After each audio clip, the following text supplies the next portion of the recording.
visualisons la réalité aujourd'hui, avoir des comportements racistes, avoir des comportements discriminatoires en tant qu'enfant de Dieu, c'est un gros problème. Par contre, avoir un rapport communautaire, c'est biblique. Avoir un rapport communautaire, c'est biblique. Tant que les principes de ta communauté ne viennent pas bafouer les principes de la parole de La Dieu. parole de Dieu. Parce qu'il y en a, au nom de leur communauté, ils vont tordre un peu le sens des Écritures et en disant oui, mais ça c'est valable que dans un contexte ou dans un cas, pas pour moi, parce que nous, dans notre communauté, c'est pas comme ça qu'on fonctionne. Ça, c'est pas biblique, par exemple. Ça, c'est pas un bon mode de fonctionnement.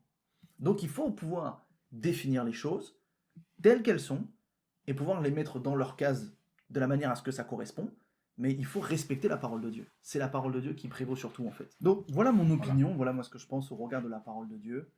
Il y a des choses qui ne devraient pas être tolérées, des choses qui ne devraient pas agir. Alors après, aujourd'hui, ça voudrait dire refaire quasiment tout le système du monde. C'est vrai qu'on ne considère pas certaines choses Bien sûr. d'un point de vue moral, éthique, humain, mais aussi d'un point de vue spirituel par rapport à la parole de Dieu. Force est de constater que ces conflits-là sont omniprésents depuis Bien sûr. l'entièreté de l'humanité et que ça se règle pas en un claquement de doigts. Mais en tout cas, surtout nous, enfants de Dieu, on devrait faire la différence. Bien sûr. On devrait faire la différence parce que nous, on a la ligne de conduite, qui est une ligne de conduite de... On n'est plus dans un rapport culturel, un rapport racial, un rapport d'un mode de fonctionnement communautaire, on est dans un rapport de fonctionnement biblique, la parole de Dieu. Mais la parole de Dieu ne vient pas dire on ne devrait plus fonctionner selon un système communautaire.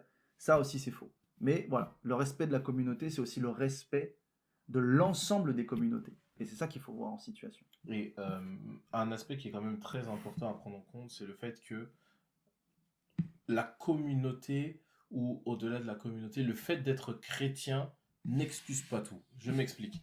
C'est qu'il y a certains actes qu'on peut poser dans le cadre d'une communauté ou dans le cadre même du fait qu'on est chrétien, et on se dit, bon, dans tous les cas, comme je suis chrétien, ça passe, il n'y a pas de souci, etc. Non, le fait d'être chrétien n'excuse pas tout. La Bible dit que tout est permis, mais tout n'est pas utile. Il y a certains actes qui ne sont pas nécessaires d'être posés, et c'est pas parce qu'on est chrétien qu'on va être sauvé, que le Seigneur nous a pardonné, que le Seigneur nous a fait grâce, qu'on peut se permettre de faire tout et n'importe quoi sous couvert de dans tous les cas je suis chrétien, tout va passer, sous prétexte de loyauté, sous prétexte de toutes sortes de choses, de tout accepter. Non, ça ne marche pas comme ça. Parce qu'effectivement, il y a aussi des lois civiques, civiles qui existent, et donc certaines choses peuvent être répréhensibles On va par la parler dans loi. une autre vidéo, ça. Ouais, et il faudra même peut-être qu'on parle de la morale et la Bible, la morale et la loi civique. Ouais, bien Les sûr. deux.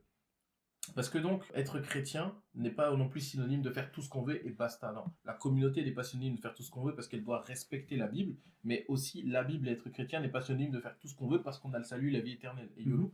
Non, ça n'a rien à voir. Donc il faut une limite, il faut un équilibre en toute chose.